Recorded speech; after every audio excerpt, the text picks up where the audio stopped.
You can't start the car. Johnny has the keys.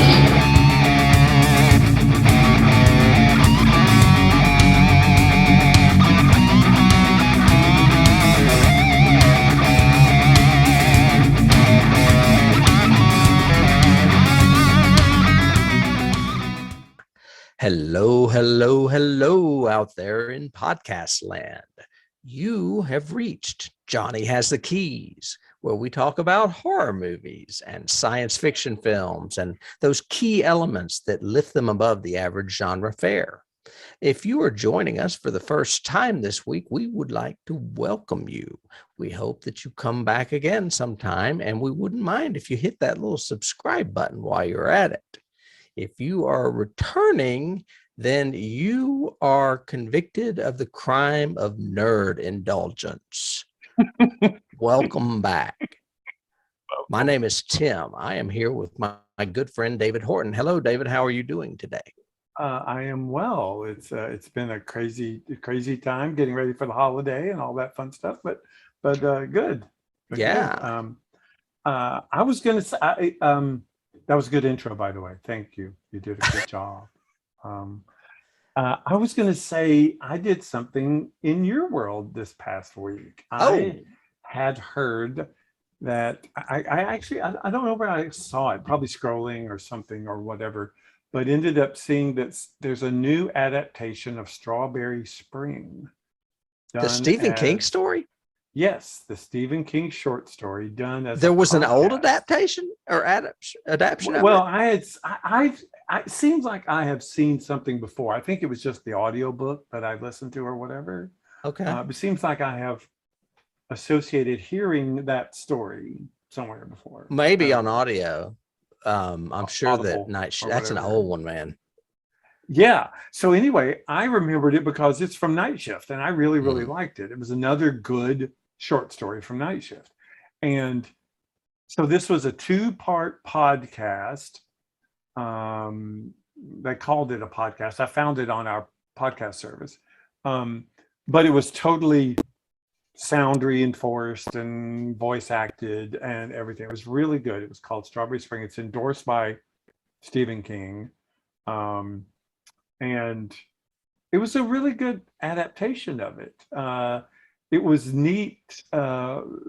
Is that the one about the killer on the campus? It's the killer on campus. He's like a Jack the Ripper kind of character. They call him Spring Hill Jack. Right. And it has the great, the Rod Serling-ish end to it, because you realize at the very last line that the guy who's narrating it and telling all about it thinks it's him. I seem to remember something about a closet. I may be thinking of the Boogeyman, but I thought there was something about a closet in this one too, where he was waiting in a closet.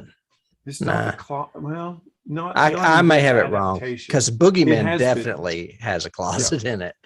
And it's been a long time since I've read it, of course, but it was great, very well voice acted, very cool atmosphere, very neat story, and I like the way that it kind of hints. He's a reporter who gets migraines, and sometimes when he gets migraines, he has blackouts. And so by the end of it, because there's a series of murders, then they stop, and then like 8 years later is when the story takes place, and it's happening again. Sort of. And thing. what was this on? You could just look it up. Look up Strawberry Spring on any podcast app. Okay. Interesting. Yeah, it was good. But yeah, I was in your Stephen King world for a little while. That was fun. Okay. Well, that's interesting, because I was kind of in your world in an affiliate sort of way. I watched a documentary that, and I've actually never seen the film that the documentary is based on. So that should tell you how well regarded the documentary is in regards to the film. Okay. It's a movie called Lost Soul, and it is about the director Richard Stanley and his production of Island of Dr. Moreau with Marlon Brando and Val Kilmer. and that guy from Northern Exposure. I can't think of his name. Yeah. This is a notorious turd of a movie that gets like 20% or something on Rotten Tomatoes. However, this documentary that I watched gets 100% because it basically shows what a clusterfuck that production was, and Really? all the wild and crazy stuff that could possibly happen on a movie set. Well, you got Brando in it for one thing, so that's a wild card and a half. Richard Stanley was fired before Brando even got there. There was craziness way ahead of Brando. Okay. First of all, Val Kilmer is Brando in a way. He's just an asshole that likes to play with people's heads and shit. And I agree. Stanley had a great script, apparently. Everyone loved it. But he was way in over his head and could not corral this kind of production. He chose a horrible location that was hard to get to. They had horrible weather. Sets were ruined. I mean, everything you could imagine going wrong went wrong. So they fired him and he left. It was his baby. I mean, he wrote it and everything. And they brought in John Frankenheimer to fix it because he's a fixer. My God. And Frankenheimer only came aboard because he was enamored with Marlon Brando. So Stanley goes off and everyone's like, what do we do? All of a sudden, people that had big parts have no lines anymore because everyone is chopping and changing the script, Val Kilmer, namely. And then Brando gets there and his weirdness comes and it just goes off the rails again. I mean, you should watch this documentary. It is fascinating. I have to now. Yeah. To give you another little tidbit, Richard Stanley was still on the island and he snuck back on and was an extra in his own film that he was fired from. Yeah. So I highly recommend this movie, even though I've never seen this version of Island of Dr. Moreau. And I'm a Brando fan. And I've never seen this movie, but I think I did see it once just because of the cast alone, and went, really? Yeah. I vaguely remember it being horrible. Yeah, but I'm sure. Frankenheimer, I don't know why you would have brought him in. Well, I mean, he had a good track record and he was known as a fixer for coming in and fixing problematic films. But did he do Prophecy? Yes, he did. And we talked Yeah. about that last season. I have to catch that one again. He also did, I think that Rock Hudson movie, Seconds, which is a pretty good sci-fi movie for the 60s, where he changes his identity. He did French Connection too. I know he did the sequel. The sequel, maybe. Yeah. Yeah. I mean, he's not a horrible director. He just came onto a problem project and his love of Brando just didn't help anything. All of a sudden Brando started getting his way and what's going to happen then. Oh yeah, it's going to be bad. All of a sudden it's him in that white face kabuki makeup behind me and some little guy that was the inspiration of Mini-Me being his co-star. I mean, it's craziness. Oh my gosh. Yeah. I'll have to watch it then. That sounds like a good documentary. Yeah, it's on Shudder, so you can check it out there. But there are a couple of documentaries that I watched in relation to our topic for today, and both of them are actually really good documentaries. Good. One of them actually has the whole 60-minute interview with Lucas, and it's pretty good.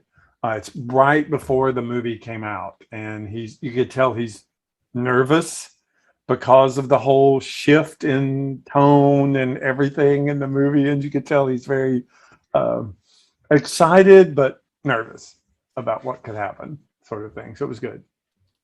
And that would be Lucas who? George Lucas.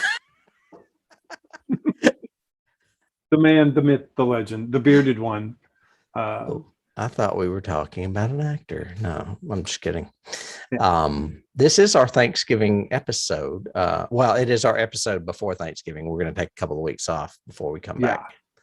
back for a Christmas extravaganza. But would you like to do the honor?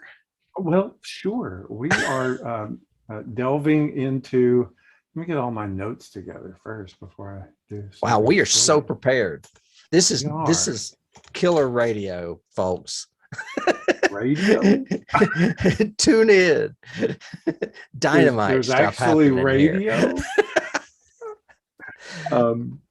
Yes, we are going to go in the Wayback Tunnel to 1980 to a classic science fiction film entitled The Empire Strikes Back. It is the second of a proposed trilogy by this newcomer dude, George Lucas, after his incredible success with his first movie, which was called Star Wars, just Star Wars. Oh, really? I thought it was something about hope. Well, eventually it becomes A New Hope, but it was originally called Star Wars. And this was called Empire Strikes Back. Star Wars was very little. It was no Star Wars 2. It wasn't anything. It was called The Empire Strikes Back. I think that my poster behind me says that. It may be an old poster. Yes. For those of you who are unfamiliar with it, I don't know why you are, and you should go watch it right now. It is, before I do a synopsis, I can say that many people consider this to be one of the best sequels ever made. That's a lot of film critics say that, one of the best sequels ever made, period. I think we did something last season that you said the same thing about. That was one of the best sequels ever made? Yeah, I can't remember. I'll look it up while you keep talking. Look it up while I do the synopsis. So basically, this is the continuation of the Skywalker saga. So after the rebels have overpowered the Empire and destroyed the Death Star at the end of Star Wars, we are X number of months later. The rebels now have a new base on the ice planet of Hoth. And all of our regulars are there. You have Princess Leia giving her orders, C-3PO and R2-D2, Chewbacca and Han, who are helping the rebels while they can, and Luke, of course, being his heroic or semi-heroic self. The Empire finds out about the rebel base and attacks the planet in an incredible battle sequence. All of our characters are split up. Luke ends up going to the planet of Dagobah to find a Jedi master named Yoda and start his Jedi training. Meanwhile, Han, Leia, Chewie, and the rest of the gang are pursued by the Empire, end up finally at the cloud planet of Bespin, where they have a climactic showdown among all of them. It ends up with Han being frozen in carbonite, Leia still in the custody. Leia and everyone escape. Luke loses a hand. There's a horrible, crazy final reveal near the very end. And we are left in a huge cliffhanger. And we all, in 1980, had to wait 3 more years. Yeah, I was not a happy camper. And it sucked. That really sucked really bad. No. It was one of for those of you who are younger who don't remember this, there was no binging at all in the 80s. There was very little VHS, really. It had just started. Well, it had, because this was 1980. Yeah. Yeah. But you had to wait, a year sometimes to get a VHS tape of a movie. So you saw it in the movie theaters, but it would take, if you had sequels, which the 80s were big on sequels. I think the 80s were the age of sequels, from all the horror movie sequels to all the science fiction sequels, all of that. So, but you still had to wait years after it. Did you see this movie when it opened? Did you see this movie on the big screen? Oh, yeah, I did. And I think the first since. I don't remember watching it again since. Since it opened? Yeah. What? Wait, So you've probably only seen this movie maybe 2 times, 3 times? Are you I serious? think this was the second time. I may have seen pieces of it, but I have not watched it entirely, but twice. Oh my! Then I am very curious to get your reaction to this movie.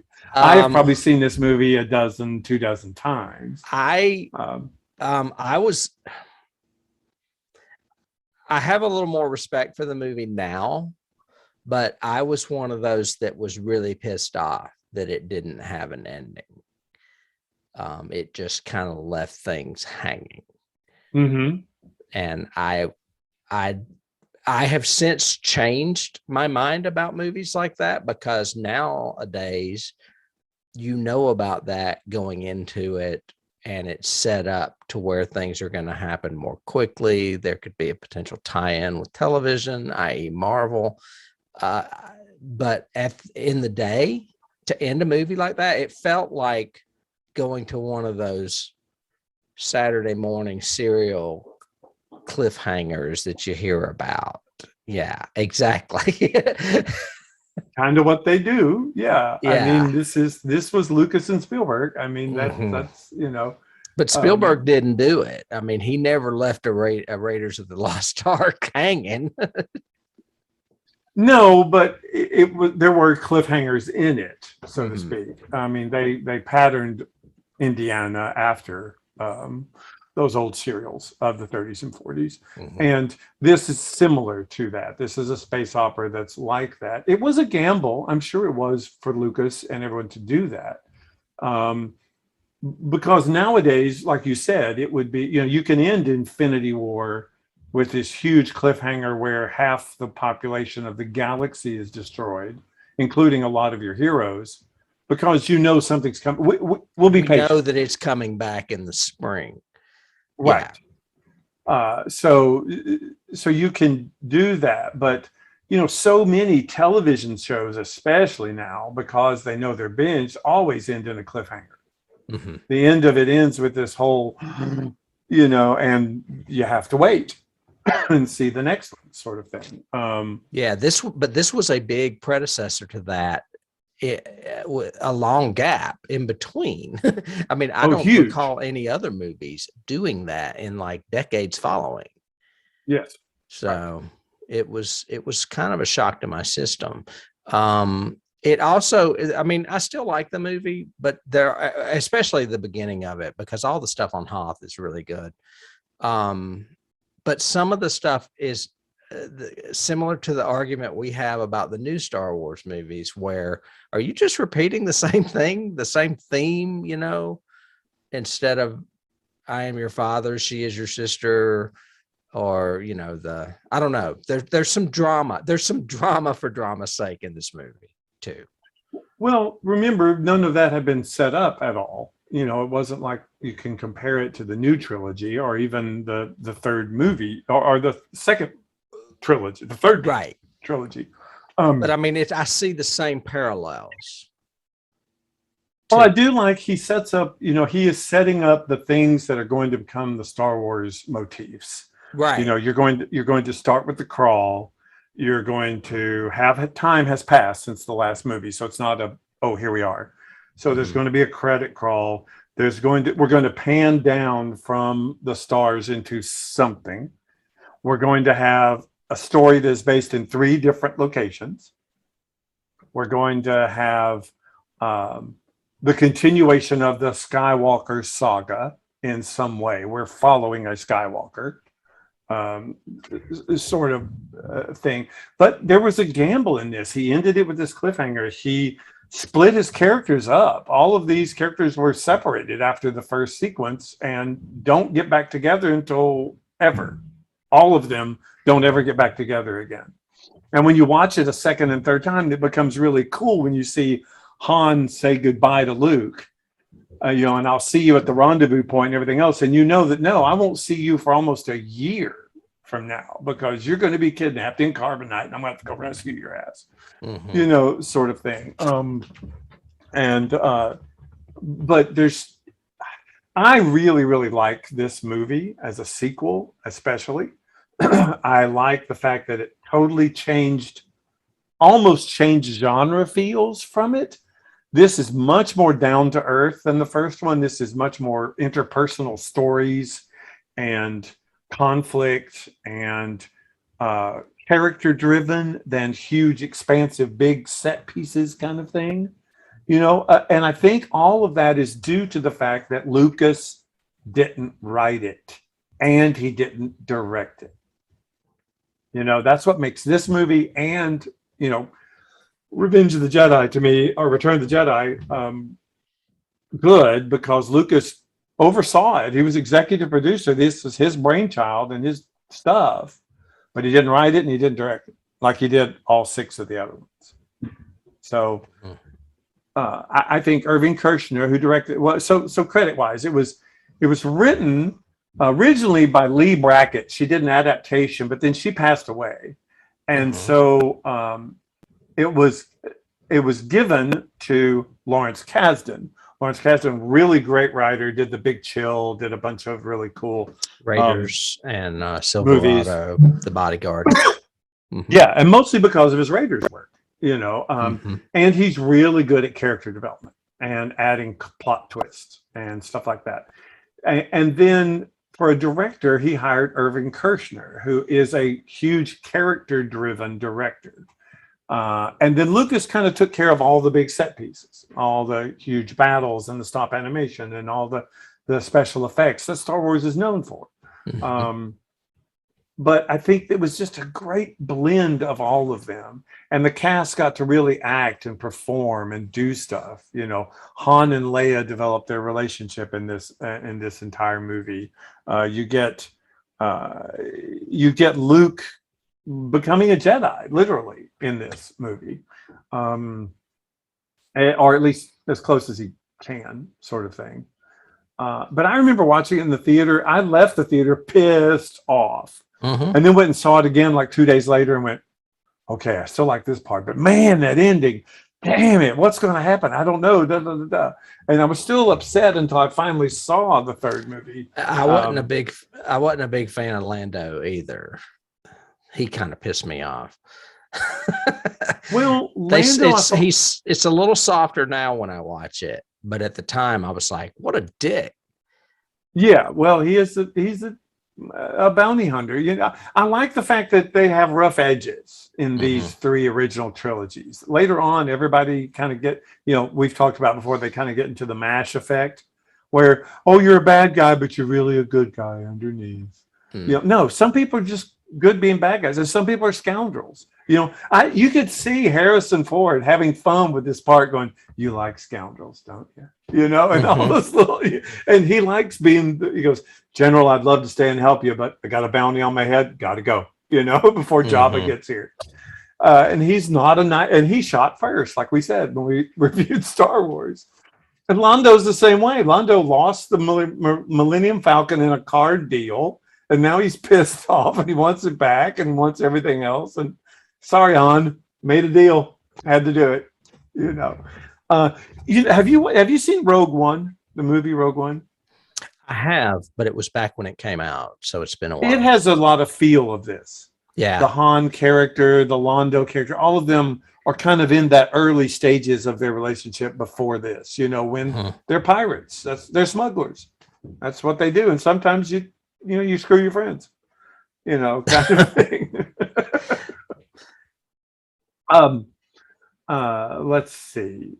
Howard Hawks thought that Lee Brackett, who, as you said, started the screenplay and then died, was a good writer because she wrote like a man. Well, okay then. I thought that was interesting. All right. I'm sure Howard would respect that. I think Howard Hawks used her a lot. It seems like I read that somewhere. Yeah.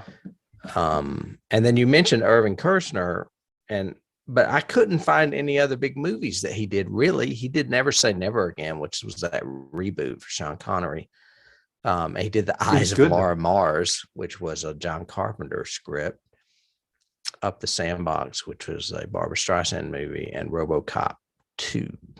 The documentaries talk about the fact that Lucas in the original Star Wars, which was, except for Harrison, who had worked with him on American Graffiti, none of them had really worked with George, and that George was not the best actor director.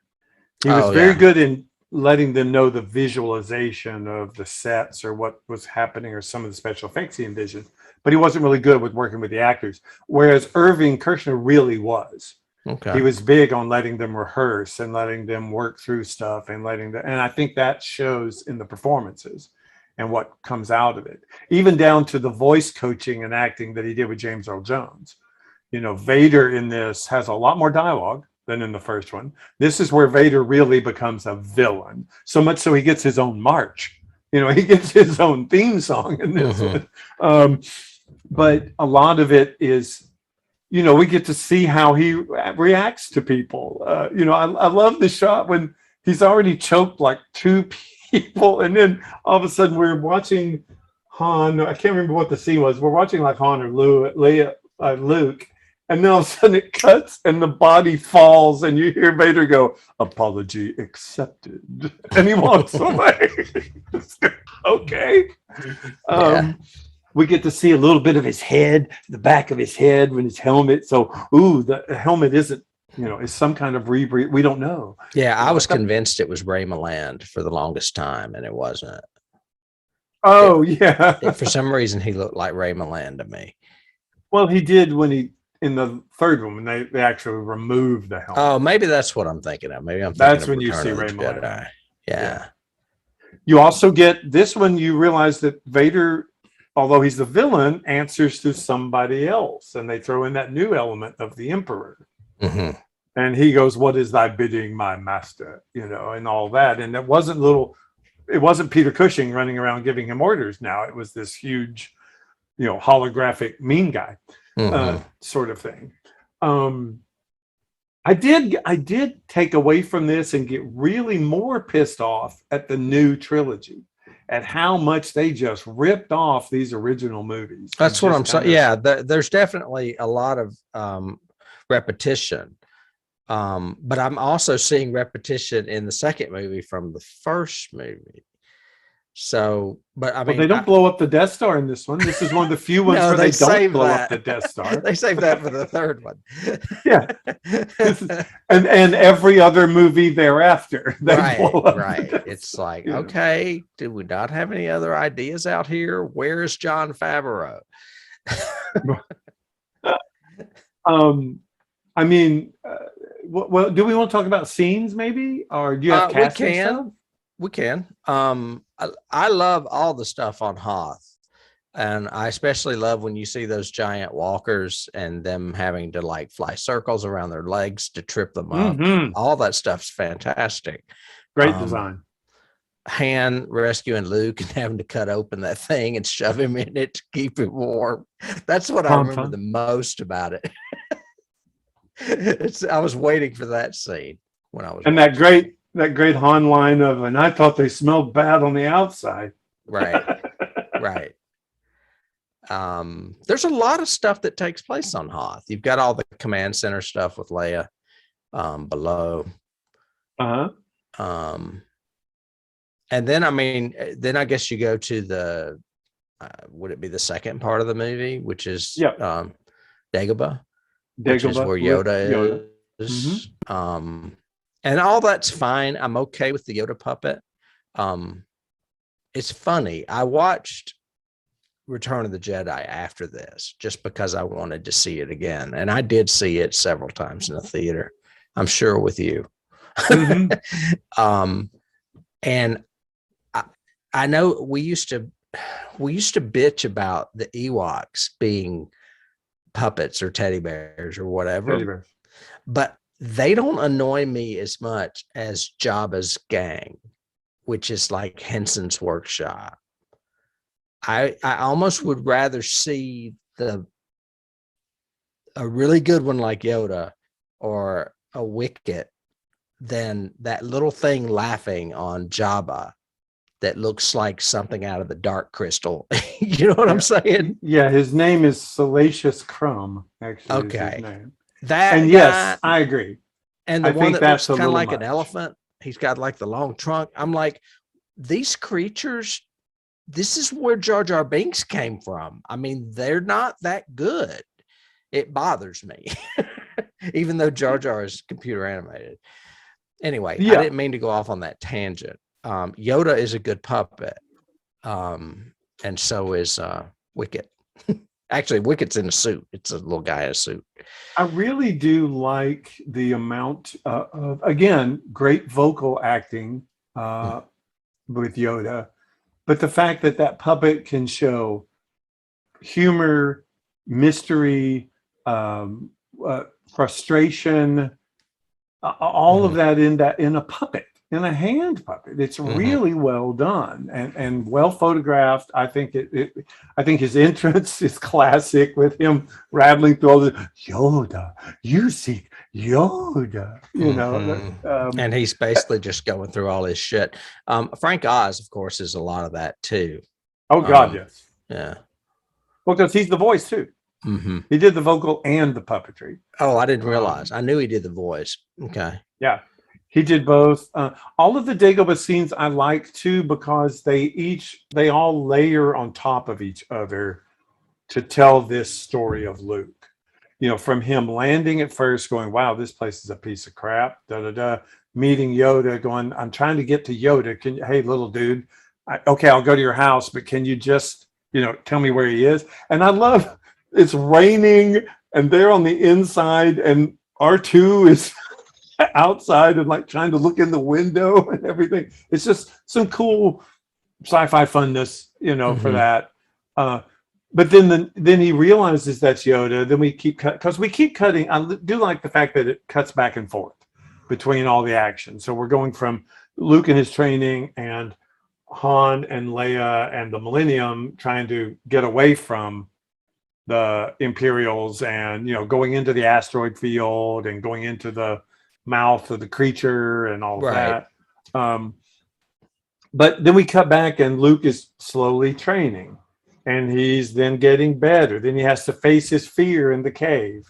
And then we get the final one of, "I can't do it. I'm not big enough." And, he goes, "That's why you fail, because you think, you can't. Do or do not, there's no try." All of the whole Yoda-isms. And he's also building what I think Lucas destroyed when he did the first trilogy. The trilogies, I call this the first trilogy because this is the first ones we watched. Right, and chronologically, But a lot of people refer to episodes 1, 2, and 3 as the first trilogy, and they're not really. They're terrible.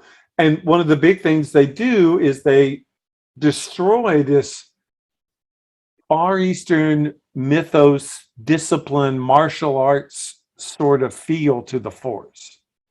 The Force, he says, you have to learn, you have to train. It comes from within, but it binds us all together. It's all this mysticism.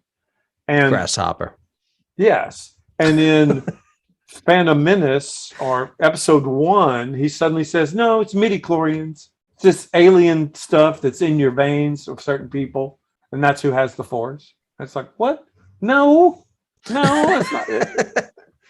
I didn't even remember that. I saw all those movies once, and I don't remember them at all, really. You don't have to watch them again. Except for Jar Jar. He sticks out. So I agree with you. I love all the Hoth stuff. I love all the Dagobah stuff as well, too. Also, I love that set. That set looks practical. It looks good. Yeah, it starts going downhill for me a little bit with Cloud City. Yeah, although I do like the design. I like a lot of the design. And it has very Star Wars-y design elements. Dude with the weird headset on. And we don't know what those are or what they do, but hey, he's got them. We introduced Boba Fett. Who is this huge cult character, and I just have never got the popularity of him.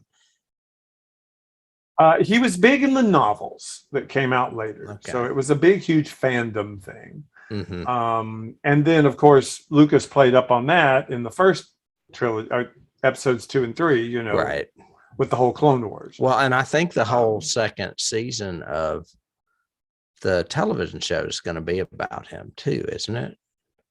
No, Mandalorian is The new going to have Mandalorian is the like new man. There's two different. I think a lot of people got confused. There's two series that are coming out. One is Boba Fett's story, and the other one is the third season of Mandalorian. the second And season. the Oh no, third it is season. the third season. You're right. It is the third season.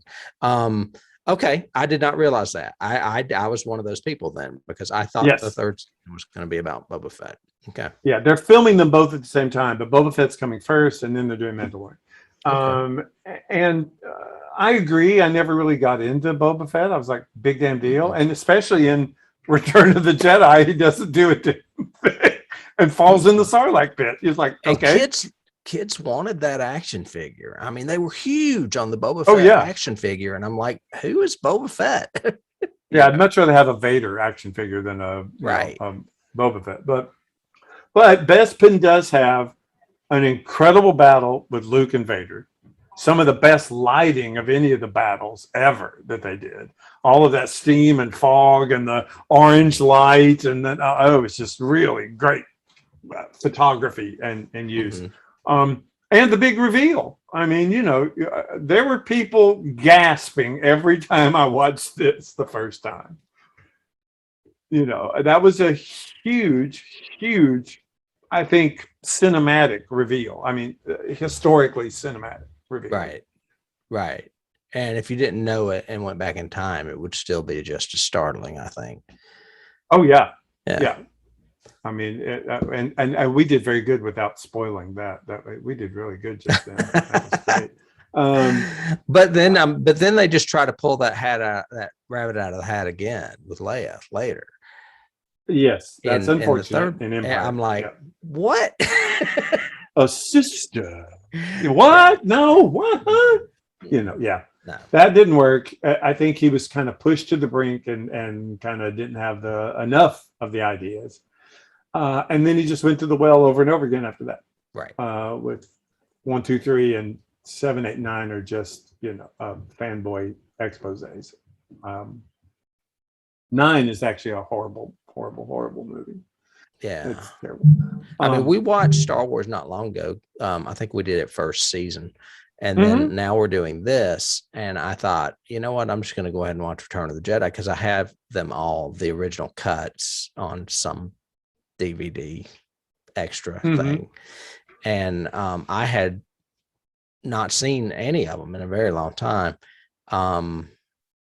And I remember liking Return of the Jedi more than I do now.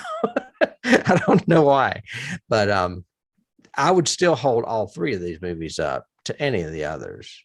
With maybe exception to The Mandalorian. I really like that. Well, Mandalorian is different though. It's what Star Wars should be, sort of. Right, and I'm pretty sure I like Rogue One fairly well. Rogue One is good.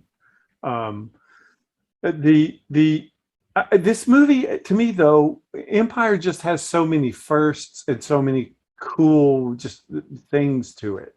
It has the first use of the Force that we really see, other than Luke, shooting the torpedoes and Obi-Wan doing his little things. You know what I mean? Mm-hmm. This is the first use, and it's when Luke actually summons his lightsaber. Right. When he's hanging upside down, and it's told with music. Mm-hmm. There's music. There's no dialogue that sets it up. It's all music and reaction that does it. All of the sets, again, Lucas establishes this thing that science fiction movies didn't have at the time, which is the universe looks well lived in. It looks beat up and scarred, and everything's all nice, not nice and shiny and new, till you get to Bespin, where everything is nice and shiny and new because he just built it, essentially. But everything else, all the X-wings and the AT-ATs and everything have a very lived-in look to them. Everything looks nice. I think Kershner's a great director. I'm just looking at my notes. I've got. I don't really have much on cast. If you want to talk cast, I mean, obviously we know this cast; it's very well known. But I did have something on Billy D. Williams. Did you know that Yaphet Kotto was originally offered that role? Ooh. Yeah, I know. He turned it down. Like that. Yeah, he turned it down because he believed he would be killed off and it would be difficult for him to find work after that. I don't understand that at all. But apparently, Yaphet Kotto was offered the role. Also, Howard E. Rollins from In the Heat of the Night, the television show. Yep. Terry Alexander, the Jamaican from Day of the Dead. Mm-hmm. And Robert Christian and Thurman Scott, who I don't know as well, all screen tested for Lando. So that guy that was in Day of the Dead could have been a lot more famous had he got that role, because he's good in Day of the Dead. Yeah. Rollins would have been good too. He was a good choice. That's a pretty good thought. I think they put Billy D in there because he's pretty. Well, he's supposed to be a con man and a snake. So yeah, I could see him being, that kind of better looking sort of thing. Yeah. I don't have any other casting news. I mean, it's the same people: Peter Mayhew, David Prowse, Anthony Daniels, Kenny Baker, are the droids and Wookiees. Yeah. So I've got awards. It did win awards. Yay. Academy Award. It was an Oscar winner for Best Sound. It won a Special Achievement Award for visual effects. Maybe they didn't do them back then. I don't know. And it was a nominee for art direction and score. John Williams. Definitely score. One of John Williams' best scores, all the way through it, from the Imperial March to the Force theme and the way he uses it. The action sequences are great. You'll be happy to know that he didn't win an Oscar, but he did get a BAFTA because he did win it for score over across the pond. And it was nominated for Best Sound there as well.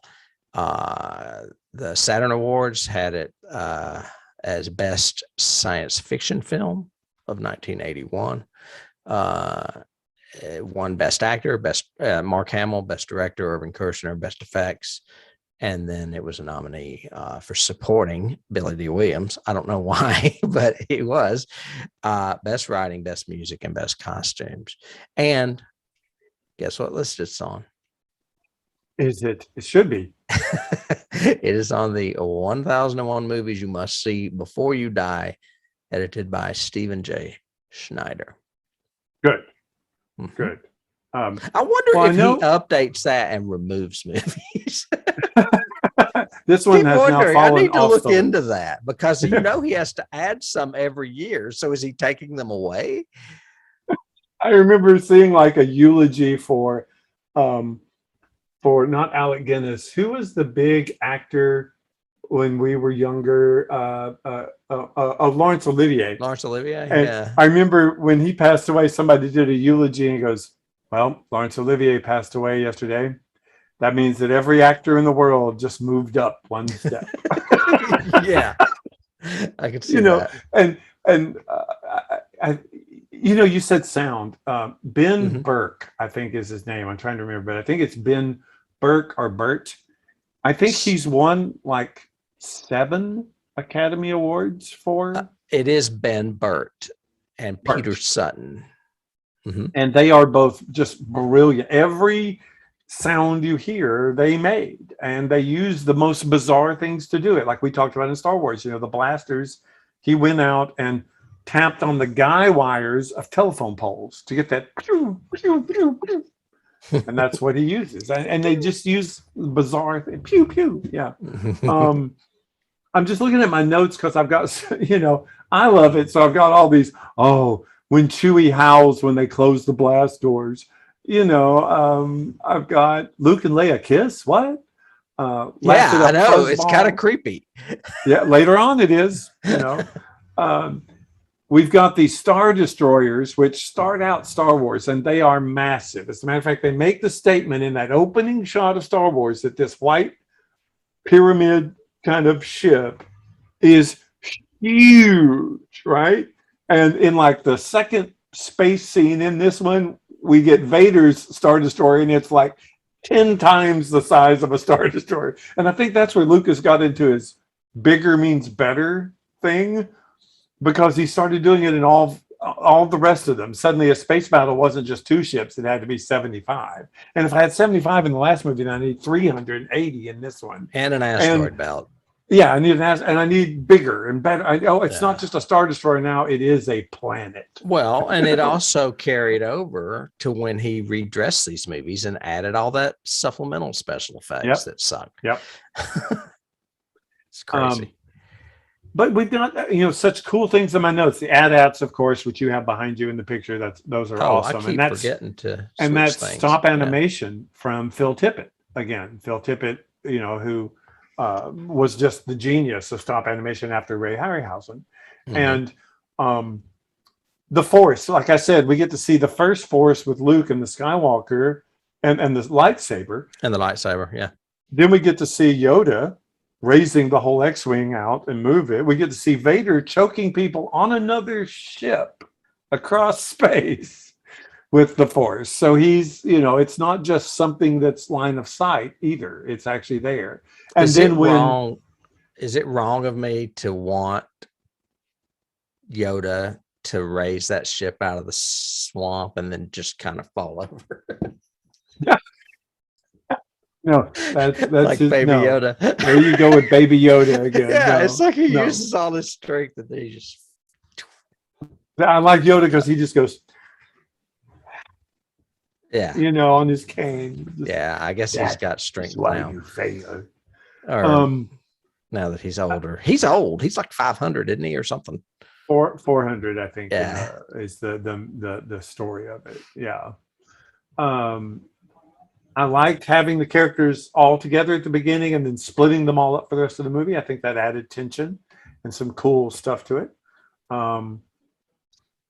I've got some. Well, we won't go to keys just yet, but I do have one little spot of trivia when you're done. No, and I've got one trivia too. So you do your trivia first, I'll do mine. I've been kind of on a Monty Python kick here lately. I told you I'm watching a documentary, a series on them. In apparently the DVD commentary, Carrie Fisher related that during the London filming, she stayed at a house she rented from Eric Idle. Have you heard the story? No. Well, Idle and the Pythons were filming Monty Python's Life of Brian at the time. And one evening, Idle had a small party, including Harrison Ford and the Rolling Stones, and he served very potent liquor at this party. Apparently, the Pythons had been distributing it on their movie to help boost morale. It seems like the Pythons always had to boost morale on movies. They referred to it as Tunisian table cleaner. They stayed up most of the night drinking and having fun. And the first scenes they shot the very next day were the arrival at Cloud City, where she helps to explain why she and Ford were so happy in those scenes. Idle is said to be pleased that he had a small hand in how the finished movie turned out. That's awesome. Yeah. That's great. That is really cool. I did not know that. That is neat. I've got trivia wise, I've got so little pieces. So I've got like 3 or 4 here. One is a quote that I saw I liked that says, Star Wars hooked people, but Empire really reeled them in. Thought that was a cool quote. I forgot who did it and I didn't take a note of it. This quote I thought was interesting. This is from the documentary that I watched.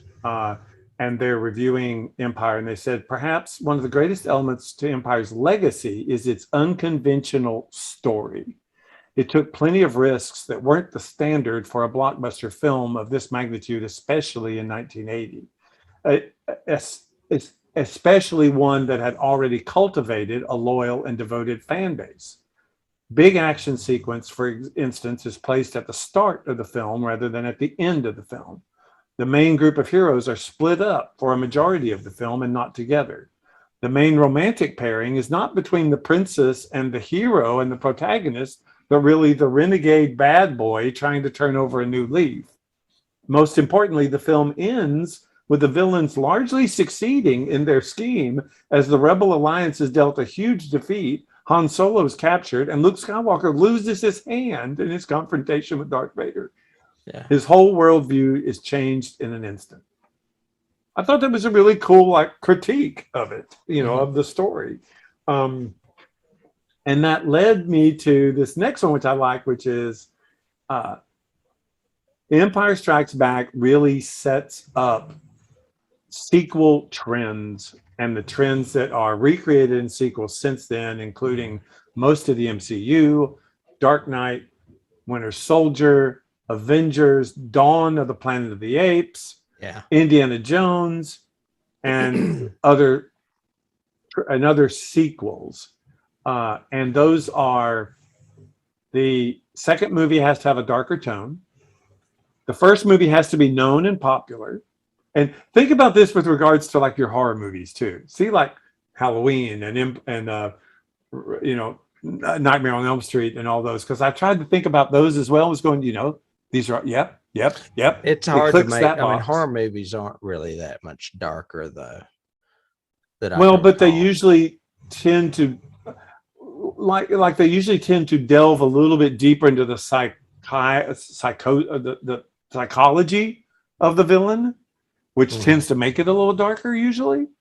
Not all of them, but some of them. But anyway, these are the trends. So a darker tone. The first story needs to be known. Trilogies are the norm as opposed to anything beyond that. That's everywhere. Dive right into the major action. Actually, this is a huge key. One of my keys from this is James Bond movies.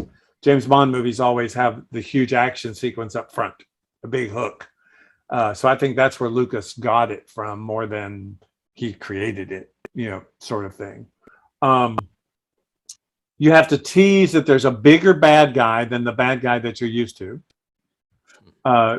Set up for more sequels, of course. Have a huge plot twist, at least near the middle, if not the very end. Introduce a side villain, like Hobbit, Alien, Terminator. All of them have a little side villain first. The hero has to lose in the second part of the trilogy, and usually it has a cliffhanger. So I thought those were interesting kind of takeaways on what a sequel could do. Yeah, I don't know if I agree that they all do that, though.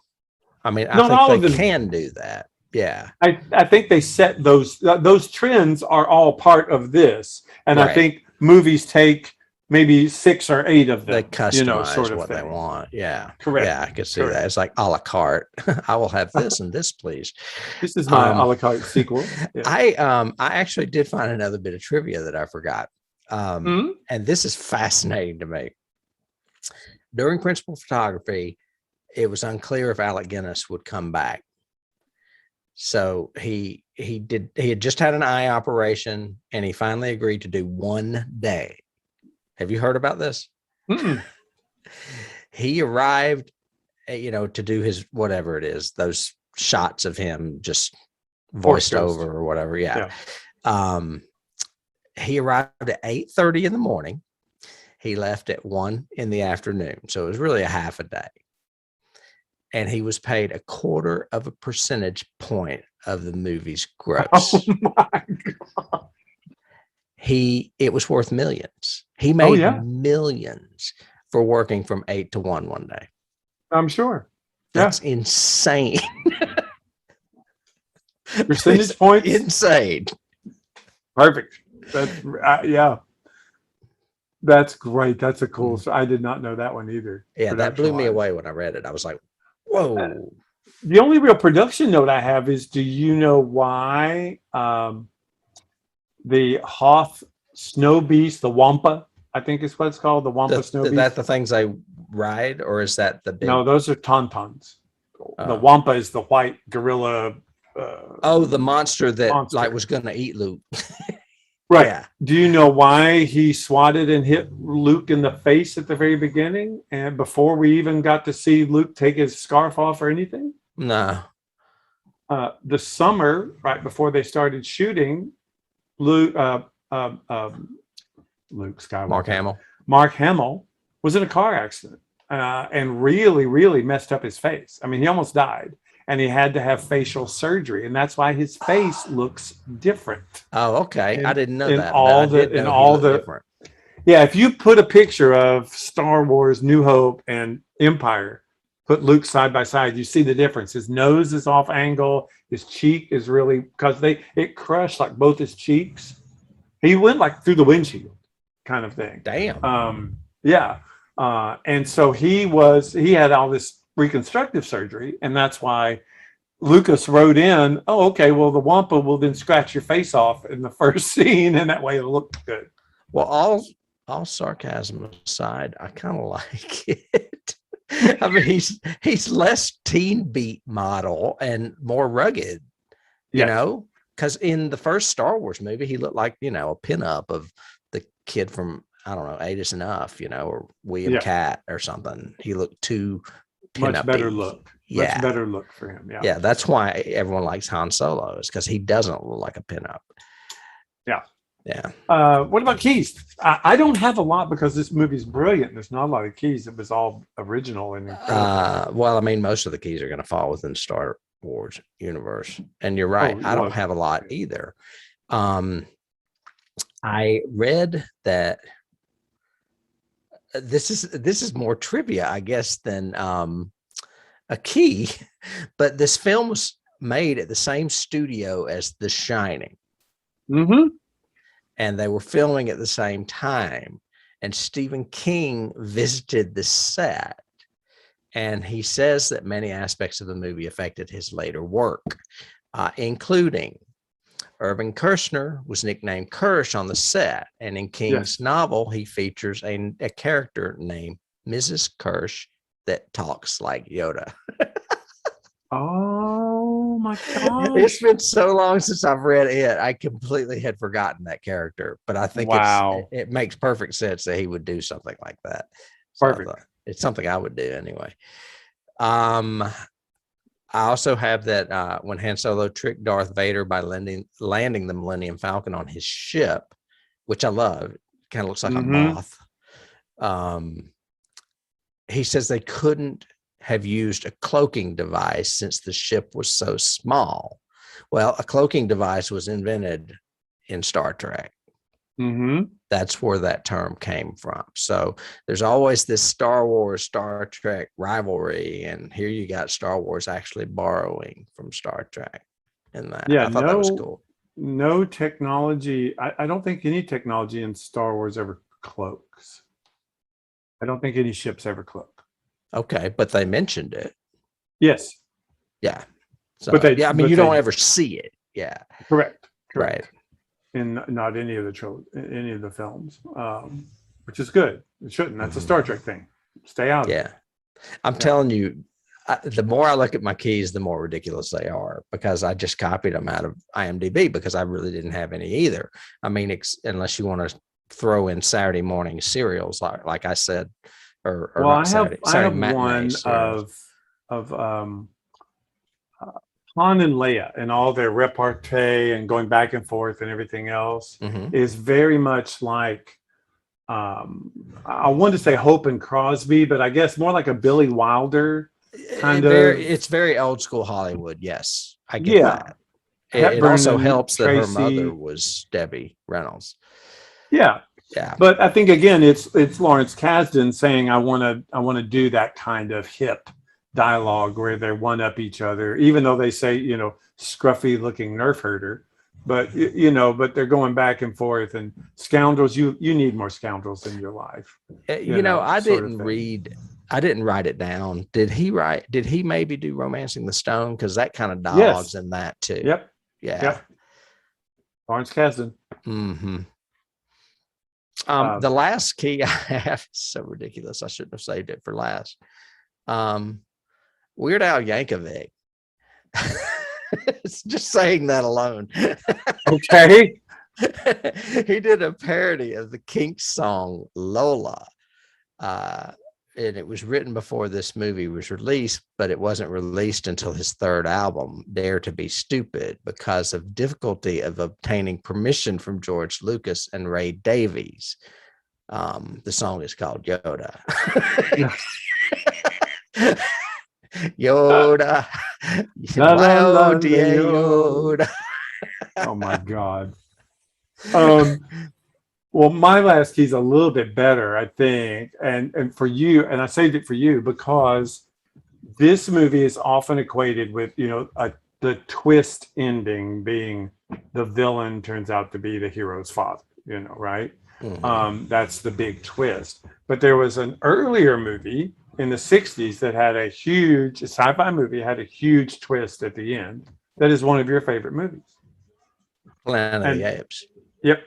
And this is often equated to that effect, have the same effect on the audience that did, where they realized everything they had thought up to this point was a total lie. It was totally different, sort of thing. They should just call it a Serling-esque Yes, twist. a Serling Rod twist. Serling was the master of that kind of stuff. He did it on Twilight Zone all the time. And this is from a literature thing I read about the screenplay with Kasdan. And they were talking to him about what he thinks is the selling point of the script. And he said, all of the characters are punished. This film punishes all of the characters. In the very first scene of the movie, Luke Skywalker gets attacked and captured. Han Solo's first real dialogue scene is about him being on the run from Jabba. The rebels, they're forced to leave their base on Hoth. The Millennium Falcon gets attacked and has constant troubles with its hyperdrive. Han and Leia are betrayed by their friend Lando. Han is tortured. C-3PO gets blown up. Han is then kidnapped by the bounty hunter. Luke loses his hand. Darth Vader reveals his true identity. We become bigger fans of all of these people because we see them literally going through hell. And I thought, that's pretty cool. And that's a good idea for a sequel. How do you do a sequel? Rather than rehash the first one, put your characters all in peril, mess them up kind of thing, which works for me a lot. I like it. I like the fact that they make a joke of the hyperdrive not working. I find that very funny. Yeah. Because it never works. I mean, until like the very end when R2D2 takes over. And again, with that good dialogue where he goes, yeah, all right, sweetheart, watch this. Watch what? Watch what? What's going to happen? Yeah, that's pretty funny. They do that. That's there may be a term for that, but it's like a running MacGuffin or a running joke of some kind. Where the same thing keeps happening. Well, I like the fact that we covered this movie just because, again, it is one of my favorite sequels of all time. We never got back to what we had said.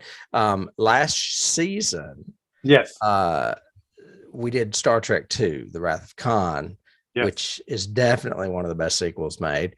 And then just a few episodes ago, we did Aliens. Yep, which is that was a very good sequel too. Not a great sequel, but it's a good sequel. I think this is a better sequel as sequels go. But it was good. So we got a little internal key going on with sequels. Well, mostly because this is. We'll have to. We don't have another sequel this season, do we? Oh, please God, tell me no. You know what? We might. I don't know. Do we? I don't think so. No. But since we're talking about this season, yes, and your love of this movie, one of the reasons we did we try to do special movies around the holidays, and we led up with Ready Player One, which is Spielberg, one of your faves, or one of your favorite directors anyway, and this movie, which is one of your favorite movies. So we're gonna take a break and go have some turkey with our families and do the Thanksgiving thing. But then we're going to come back for 3 weeks of a special little treat. And I will drop this one hint. The first movie that we're doing has a huge relationship with the movie Star Wars, and it's a horror movie. Figure it out. It does. That's a good And hook. if you listen to our Star Wars the first season, you might guess it. But then again. So Tim, thank you so much for doing this. We want to thank all of our people for listening. We want to thank all of you who are watching, if you watch it on YouTube. We also definitely want to thank all of our Patreons. If you want to consider, please become a Patreon. That helps us pay for the website and pay for keeping this going. And we have special things on there like, oh, I don't know, other podcasts that we do that are only for Patreon members, and that sort of thing. So please consider it. It's a little bit of change out of your pocket every month, but it's a lot to us. So huge. It's a cup of coffee to you. Cup of coffee to you. It's a microphone to us. Yeah, could be. Yeah. Could or be. some editing software. Or maybe a some higher speed internet and a little less max headroom. Yeah. Again, thanks for doing it. Yeah. Enjoy your Thanksgiving. You do the same, and we will see you on I think it is November 29th. We'll be back. 29th. We'll be back. Be there. Bye.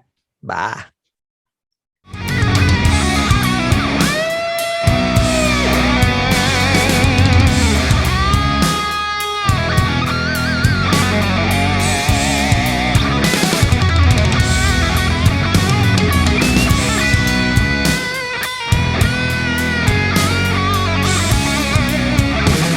You can't start the car. Johnny